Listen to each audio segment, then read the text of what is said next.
Porphyria's lover. The rain set early into night. The sullen wind was soon awake.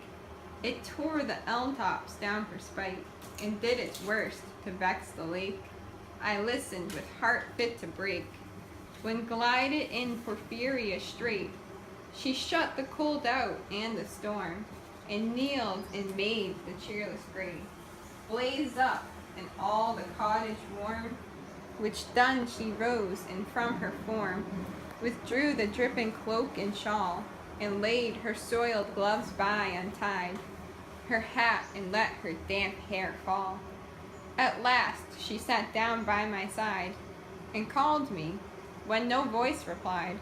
She put my arm about her waist, and made her smooth white shoulder bare, and all her yellow hair displaced, and stooping made my cheek lie there, and spread over all her yellow hair, murmuring how she loved me, she too weak for all her heart's endeavor to set its struggling passion free, from pride and vainer ties to sever, and give herself to me forever. But passion sometimes would prevail, nor could tonight's gay feast restrain a sudden thought of one so pale, for love of her and all in vain. So she was come through wind and rain. Be sure I looked up at her eyes, happy and proud. At last I knew Porphyria worshipped me.